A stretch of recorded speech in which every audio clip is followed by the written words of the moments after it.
Hello everyone, this is What If Naruto Bastard Son of Minato Dark Konoha Part 1 and this is Milton_fanfiction. Before we start, please do consider subscribing to this channel, like, comment and turn on that bell notification for new uploads. Thanks all of you for 324 subscribers. Hoping we reach 500 subscribers soon.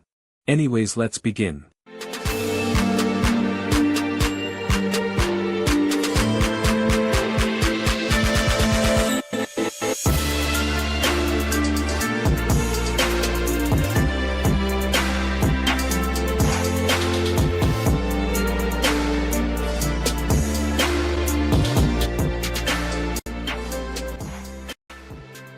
Wrists.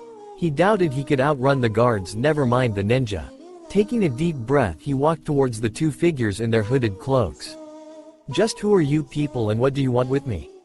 "We'll tell you in a minute," the woman said. "Just as soon as we are inside," a man's voice said. The prisoner looked at him. That voice was very familiar. The woman placed a hand on his arm and made a hand sign.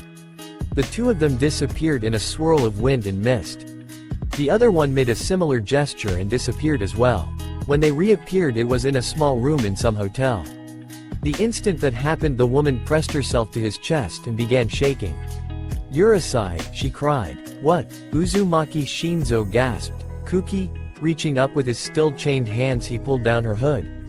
There was the crying visage of a young woman with red hair and green eyes. She was no longer the 12-year-old he remembered, but there was no mistaking it was the same face. "Oh Kami, it's really you, Kuki." "So it is." The man lowered his own hood. "Welcome back, nephew." "Uncle Saishu," he said happily. "How did you manage to rescue me?" Kushina smiled up at her big brother and wiped her tears. "Well, it just so happens that loudmouth Jin was talking about a trip he'd made up to Iwa to sell prisoners. He mentioned that there was a ninja prisoner from Whirlpool still working one of their camps. He revealed he was an Uzumaki. When I heard that, I asked him if there was any way he could help me get you out of there." Saishu laughed. By which she means she put her katana to the little merchant's neck and said she would slice him open if he didn't help her get you back. "I told him I'd give him a necklace worth millions if he brought you here," she said. He looked at his little sister. "How did you get a necklace worth millions? Everything our clan owns wouldn't come to even $500,000.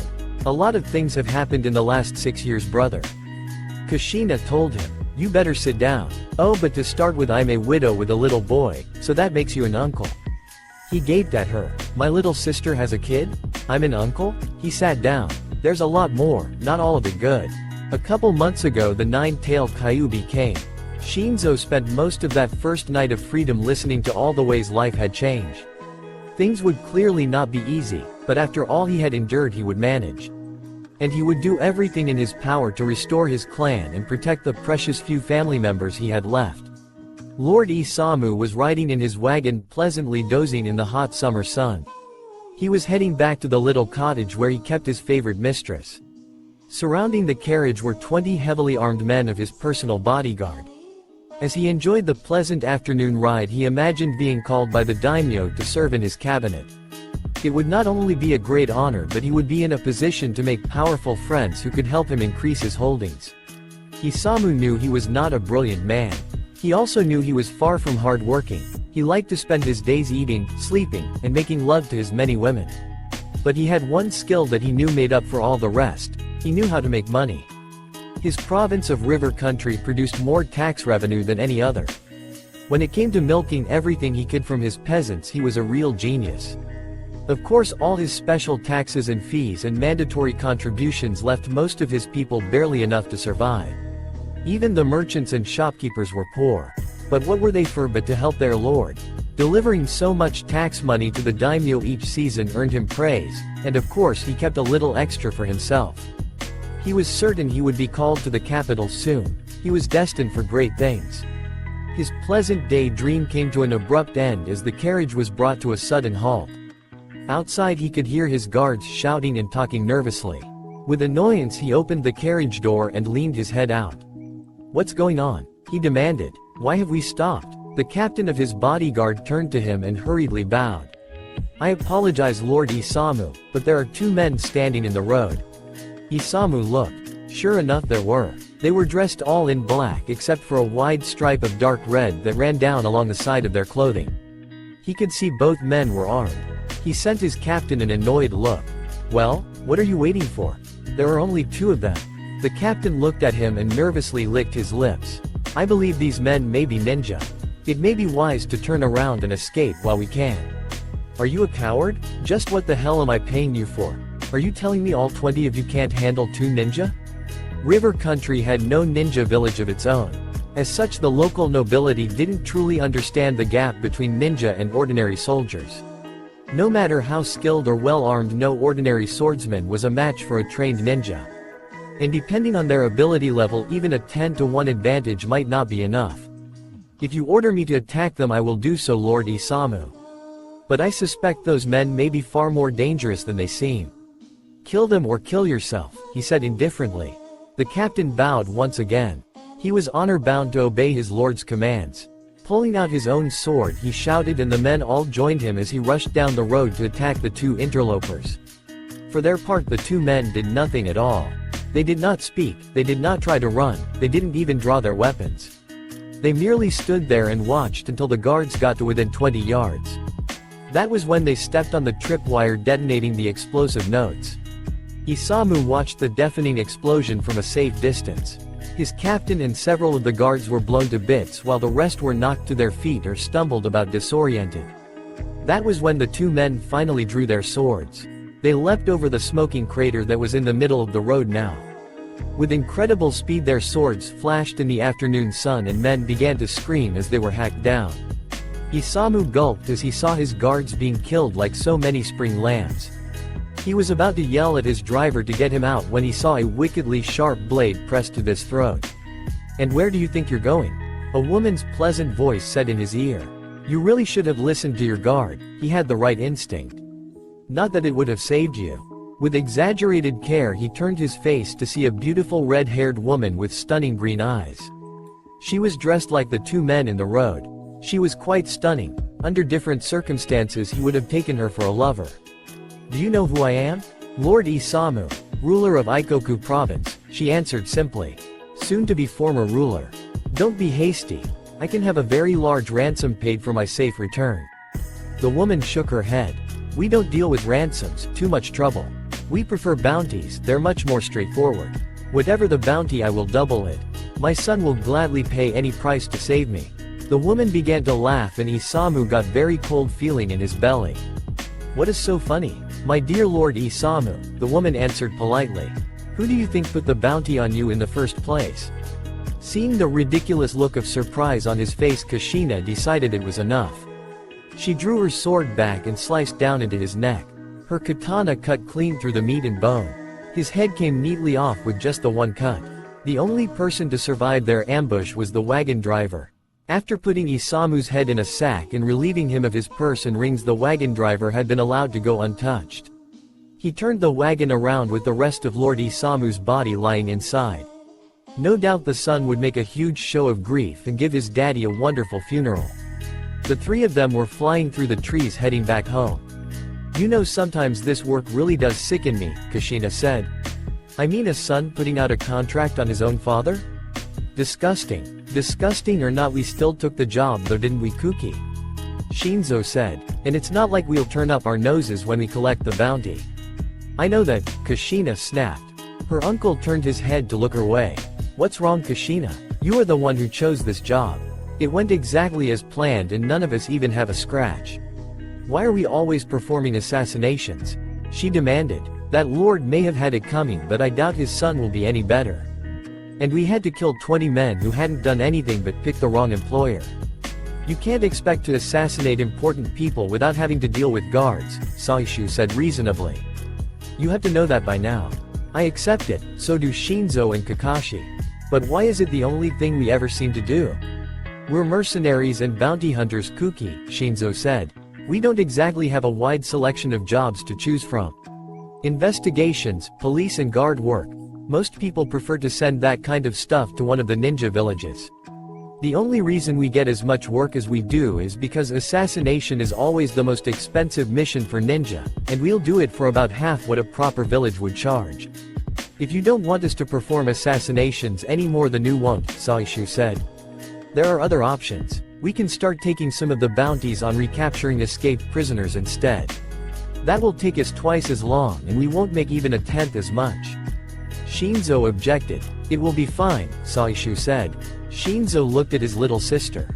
Is that what you want? She frowned. They could stop doing assassinations and concentrate on capture bounties instead. The problem was Urusei had it right. Their income would take a severe drop.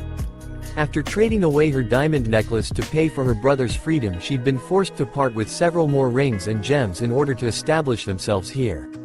She still had some of the jewels stashed away, but she wanted to hold onto them for any future emergency. Money was absolutely vital to her plans for restoring the Uzumaki and helping her son take back what was his. They needed to have as much revenue as possible. No, she said slowly. I suppose not. It's just that, well, what? Kushina looked at her brother. Is this all we are now? Just a bunch of killers for hire, ready to even help a lordling commit patricide so long as the price is right. I mean, I know assassination is part of a ninja's duties, but shouldn't there be more? I never felt like that when we had our clan. We assassinated people, sure. And we did some other things I'm not proud of, especially during the war. But I always felt we had honor. I always felt like the Uzumaki stood for something and we had a greater purpose. Shinzo nodded slowly. Of course we did, he spoke sadly. We were the guardians of Whirlpool. We served and protected the village and its people. That was our mission, that was our purpose. Then what are we now? She asked. Mercenaries trying to re-establish our clan. He answered. That's our mission now, and earning money is just a part of that. We can't be squeamish about what we have to do if it means protecting the people we love. Kushina carefully nodded. Urusei had a point. Everything they were doing was for Uzumaki and for the precious people in her life. She couldn't refuse to do what she had to, even if it did make her sick at times. But we need a greater mission. The Uzumaki need to be guardians again, protectors. Otherwise the next generation will grow up thinking all we really are just a bunch of mercenaries. Right there and then Kushina came to an important decision. Family meeting when we get back, she announced. Her uncle and her brother both looked at her. Now what are you up to? Shinzo asked suspiciously. You'll find out when everyone else does. Here you are, Jin said politely as he handed over a nondescript paper bag. 200,000 ryu. Thanks, Shinzo said as he took the money and slipped it beneath his bodysuit.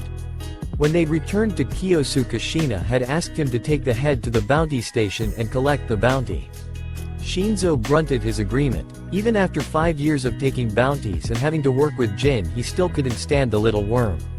He might have been the one to rescue him, but it had only been for the money. He would have fed him to the dogs just as easily. Do say hello to the kids for me.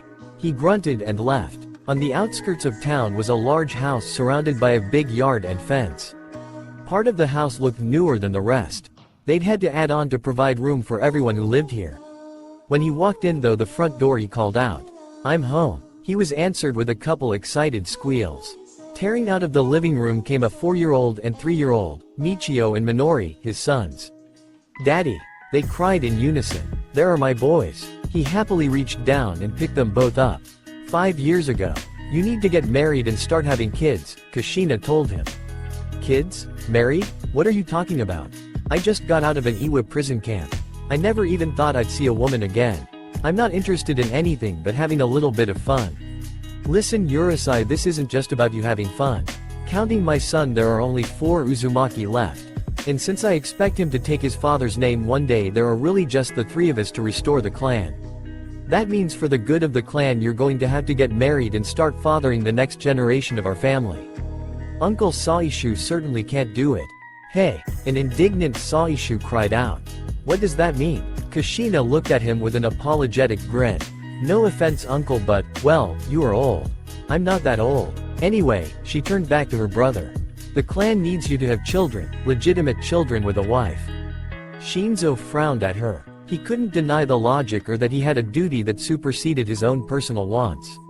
But having only just gotten his freedom back, it seemed awfully unfair to have her fitting him out for a different sort of chain. What about you? What about me? She asked. You're 19, healthy, and obviously able to have kids if you have a son already. I assume you'll be helping me repopulate the clan. Nope, she said with a smile.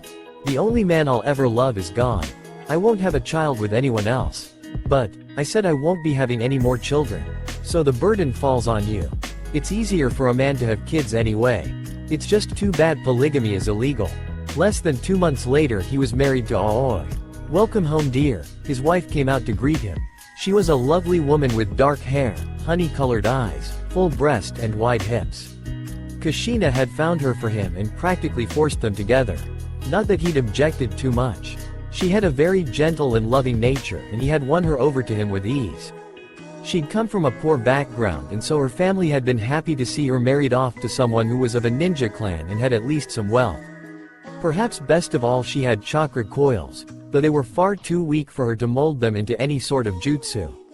But the fact that she had chakra practically guaranteed all their children would be able to use jutsu.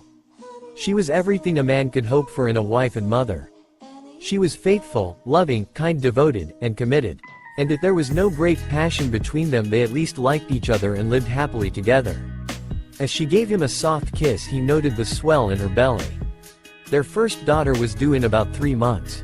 "Where's everyone?" he asked as he put his boys down. Saishu is in his room. Kakashi is out training somewhere. Shizune is working at the hospital. Tsunade took Naruto out a while ago. And Kushina went out looking for him. Tsunade took Naruto out with her? He said nervously. Please tell me she didn't take him to that place again. She didn't say where she was going. She took him there then, he said with certainty. Well, at least Kushina should find them pretty quick. Winner! A man cried out. All around the table people cheered and applauded. Tsunade was all smiles as she saw the pile of chips on the craps table get bigger. She quickly moved a couple stacks of the plastic chips to a spot on the table.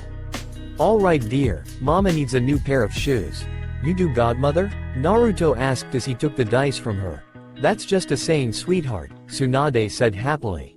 She was never happier than when she was winning. Actually I want you to roll a hard 8. That's 2 4s, right? It sure is. What a smart boy you are. Naruto smiled proudly. He really loved when godmother brought him to this casino place to let him play with her. He always got a lot of cheers and attention from the people here and he always had fun. Here goes. He shook the dice in both hands and let them go. They tumbled all the way to the end of the table and bounced to a stop, 4 little black dots on each. Winner! The dealer called out and there were fresh cheers and applause. Tsunade smiled even wide as still more chips were added to what she had. Naruto-kun, with your luck and my knowledge we'll end up owning this place. She was looking over the table deciding on her next bet when a familiar killer intent hit her. She sighed without even turning around. Hello Kushina. As they returned to the house Kushina had her riding on her back and Tsunade still pleading. I'm telling you if you just let me take him to the Isle of Torikai for a week we'd never need to work again. Kushina sent her a hostile glare. Damn it Tsunade, how many times have I told you I do not want my son gambling? But he's a natural. I've never seen anyone with such great gambling instincts have such good luck at the tables. If you'd let me bring him to the casinos on Torikai we'd make enough to buy the place. I don't care. I don't want him gambling. But it's fun mama, Naruto said innocently. And it always makes godmother happy. I know that Naruto-kun, his mother said patiently. But it's not something I want you to get used to. It's a bad habit. But godmother said she'd teach me how to play blackjack next week. Kushina sent Tsunade a smoldering glare. What? Tsunade said defensively. Everyone gathered in the living room for the family meeting. Kushina stood there in front of all of them and spoke. The past 5 years here have been good ones and I've enjoyed them. But Naruto is getting to that age when I am going to have to start increasing his training and really begin showing him what it is to be ninja. Part of that includes explaining to him why we do what we do. I want him to understand what it means to be part of a clan and to be committed to protecting something greater than yourself. And I don't think I can do that here. Oh, Shinzo said. I want Naruto to grow up in a ninja village. Kushina said. Everyone began looking a little nervous. Which village? Tsunade asked. Suna. For foreign ninja entering a ninja village was anything but routine. In theory the mere act of having one village's ninja enter another without permission could constitute an act of war. For the individual ninja it was a crime punishable by death. As a rule a foreign ninja could only safely enter another village with a document signed and sealed by that village's leader. This was not always easy to acquire. So following Kushina's bold declaration they did not simply pack up and leave. Formal requests for visas were sent out. In turn they received official documents asking them to explain the reason and nature of the proposed visit. For Kushina, Saishu, and Shinzo they could simply request permission to take residence and re-establish their clan. Being from a village that no longer existed they were considered non-aligned. Meaning they held no allegiance to any other village and no village had declared them to be missing nin. They would request resident status. Tsunade and Shizune were both active leaf nin, though they had special permission from the Hokage to travel as they pleased. They could only request guest status. They would ask to be allowed to enter and stay in the village while remaining foreign ninja. Kakashi was in an unusual position. He had declared he would no longer serve his original village. But rather than brand him a missing nin, the Hokage had granted him permission to go. Despite the declaration and the Hokage's acquiescence, he was still viewed by other villages as having ties to Konoha. Kakashi decided it would be best if he too requested guest status. Kushina's group had a couple advantages. First off, Tsunade was not only famous as a Sannin, but as the acknowledged leader in the field of medical jutsu.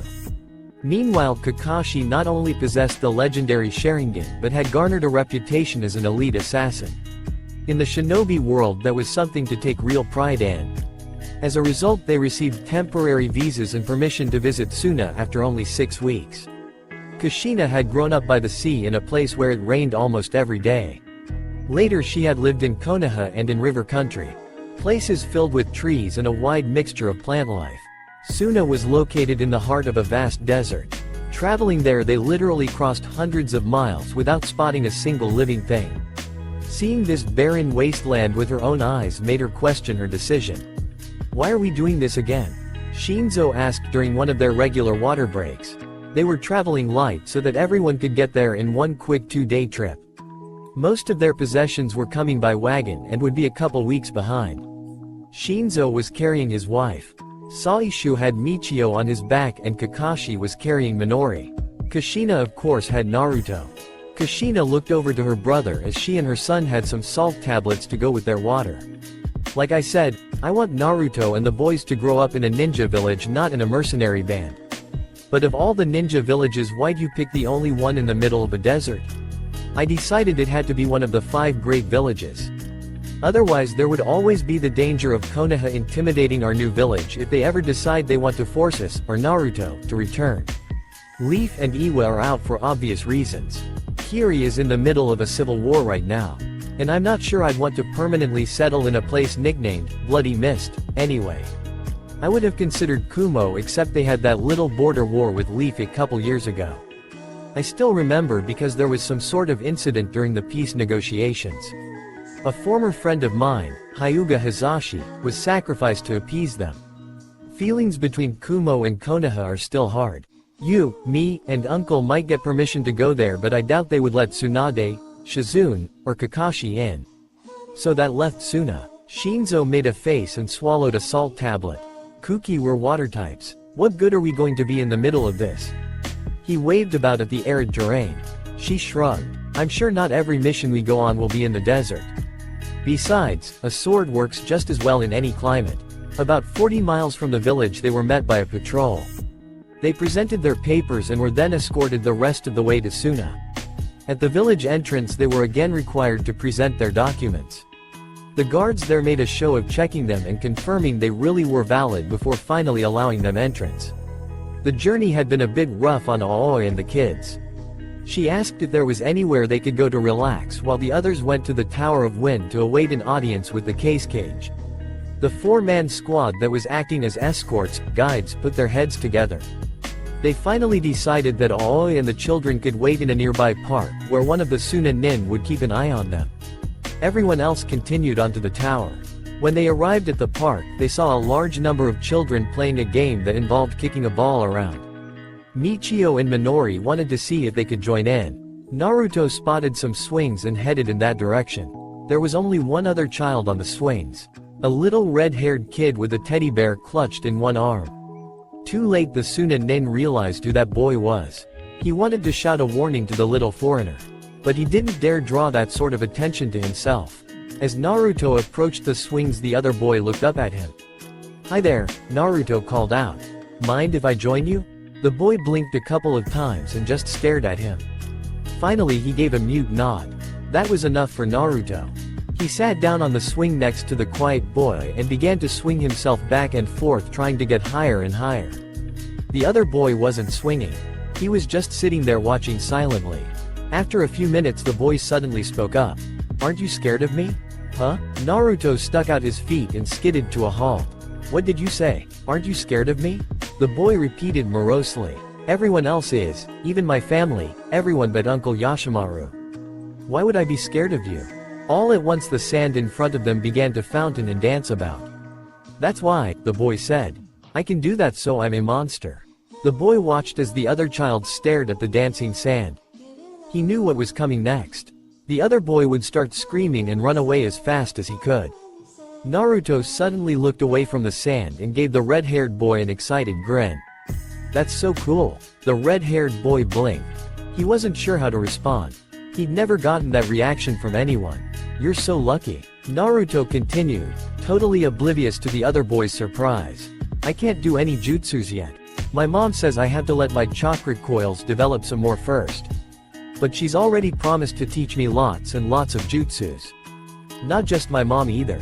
My uncle, my grand-uncle, and Kakashi Nisan all say they're going to teach me jutsus and all sorts for weapons and fighting styles. I can't wait." He abruptly made an unhappy face. "My godmother keeps saying she's going to teach me medical jutsus, but that sounds boring. It's okay. Though, she taught me lots of other cool stuff like how to shoot craps and play blackjack." He suddenly leaned in close and gave the other boy a look of keen interest. "Hey, do you think you can teach me this jutsu?" The red-haired boy blinked again. He couldn't remember anyone ever talking to him this much. "It's not really a jutsu," he explained quietly. "It's just something I can do naturally.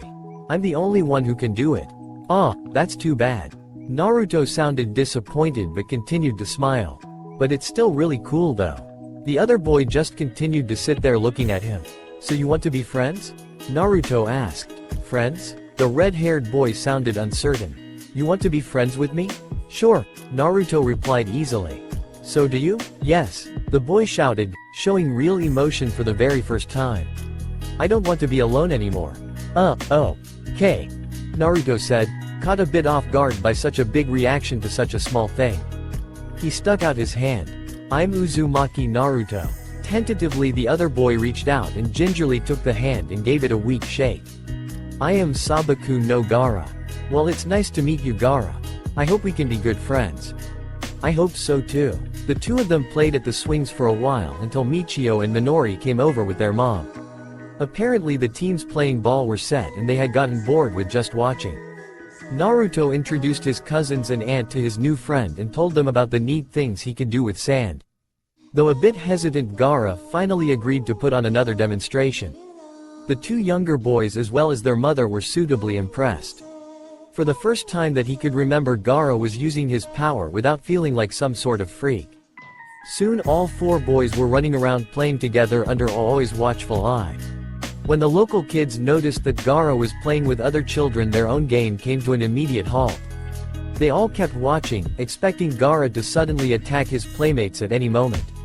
That evening when Gaara went home, Uncle Yashimaru was there to greet him like usual.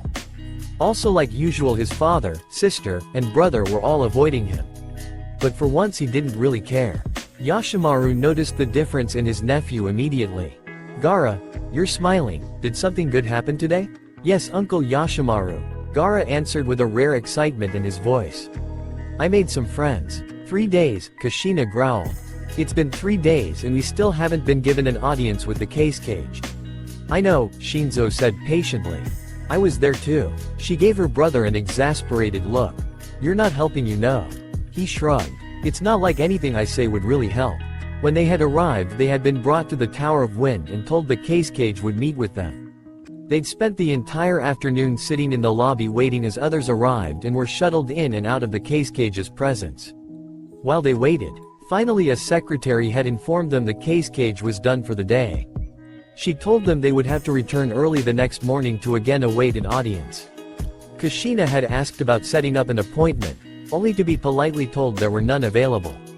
They would simply need to come back and wait for some opportune moment when the case cage might find time for them. Kushina and all the ninja did as they were instructed.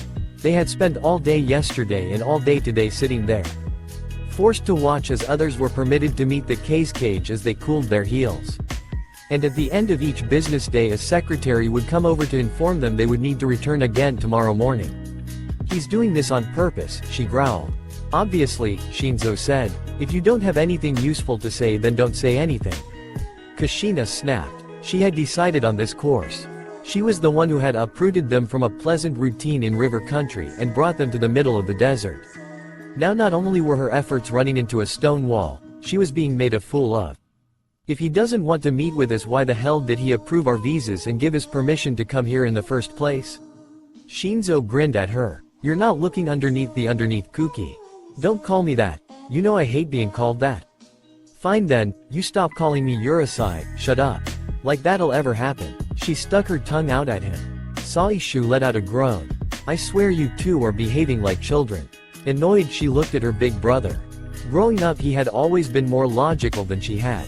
He's had a real gift for strategic thinking and solving mysteries with the clues given. She on the other hand had been blessed with a devious mind and the ability to think on her feet and think outside the box. As a child it had helped her invent some interesting pranks and later on helped her set up ambushes and other surprising ploys. Her brother however had always been better at spotting patterns and figuring out what the enemy was up to. Alright, Shinzo, what do you think is going on? The case cage is just putting us in our place is all, he told her. He wants to make it clear that even though we have a Sannin with us and the copy ninja that we need his help more than he needs us. This is just his way of letting us know we're not really that important. Humph. Well, if we're not that important maybe we should stop going to the tower and just wait for him to contact us. That would be a mistake, her uncle jumped in. It's no accident that a secretary keeps coming up to us to tell us to come back the next morning. Shinzo nodded. She's certainly acting on instructions. The case cage wants us to be inconvenienced and unhappy. He wants to make sure we're at least committed enough to put up with a little bother in order to meet with him. Kushina didn't look happy. As usual her brother was making some good sense. So what are we supposed to do? What else can we do? We keep going there every day, all day, until he finally decided to meet with us. What if this is all just some sort of joke to him and he never meets us? You don't invite a whole group of powerful independent-minded ninja into your village just for a joke. He is definitely interested in us, don't doubt it for a second. So what do we do? What can we do? We keep going there every day, all day, until the case cage sees fit to actually meet with us. And how long will that be? Shinzo shrugged his shoulders. Who knows? Days, weeks, maybe even months. I'm not the one to ask. The only one who knows for sure is the case cage. Wonderful, she muttered. The door to their hotel suite opened and Aoi came in followed by the children. When Kushina and the others had arrived she'd hoped to be given a residence that could become the new Uzumaki compound. But so far she'd heard nothing on that front. So for the time being they were renting suites in the most expensive hotel in Suna. Shinzo greeted his wife with a kiss and then gave each of his boys a hug. Kushina picked her son up and planted a whole bunch of kisses all over his face. Did you have fun in the park today, Naru-kun? Yeah mama, he said excitedly. We got to play all day, it was great. A small shadow of sadness crossed his features. But most of the other kids wouldn't come play with us though, they stayed away. Looks like they don't like foreigners here and more than they do in Konoha. Don't worry about it honey, she said lightly. I'm sure they'll play with you once they get more used to you and your cousins. At least here they don't call you demon or monster. They stayed away because of me, a quiet voice called from the hallway. Kushina glanced over to see a very nervous little boy standing there clutching a teddy bear in his arms. She noticed there was a pile of sand at his feet. Hello, and who are you? She asked in a friendly tone. This is Gaara, Aoi answered. He's the boy's new friend. I invited him to come and have dinner with us. I hope that's all right. Well of course it is, Kushina said happily. She was glad that Naruto and her nephews had started to make friends. Any friend of my Naru-kun is always welcome. I'm Kushina, Naruto's mother. That is Shinzo, Michio and Minori's father, and that is Saishu, my uncle. Won't you please come in? The boy looked at her with a mix of fear and hope. Thank you very much for inviting me, he said softly. As he entered the suite she noted that the sand followed him in moving just like a living thing. He saw the way Kushina was watching the sand at his feet. It's all right, he said nervously. I promise I won't cause any trouble and the sand stays with me so it won't make a mess. Isn't it cool, Mama? Naruto said. He can make sand do anything he wants. That's a very interesting Kekkei Genkai you have, Saishu said. I've never seen anything quite like it. Gaara looked at the man confused. What's that? It's what's known as a bloodline limit, Kushina said. An ability that is inherent to certain people with certain DNA. You're able to use sand like that because of what's in your blood. Hasn't your family ever explained to you where your powers come from? Gaara cast his eyes down. I get my powers because I'm a monster. Kushina and every adult in the room stiffened. Who told you that? Kushina demanded. Everyone, the boy said sadly. Everyone calls me a monster. Even my family, everyone but my uncle Yashimaru. He's the only one who has never called me that. Kushina set Naruto down and then knelt in front of Gaara. Come here. She reached out and brought the boy into her arms and embraced him. It was the first time anyone had ever hugged him. When she touched him, Gaara stiffened with fear, afraid she was going to try and hurt him. The sand reacted to his emotions and began jumping about wildly. But he didn't will it to attack her and it didn't automatically rise to prevent her contact. When he realized that Gaara understood she wasn't trying to hurt him.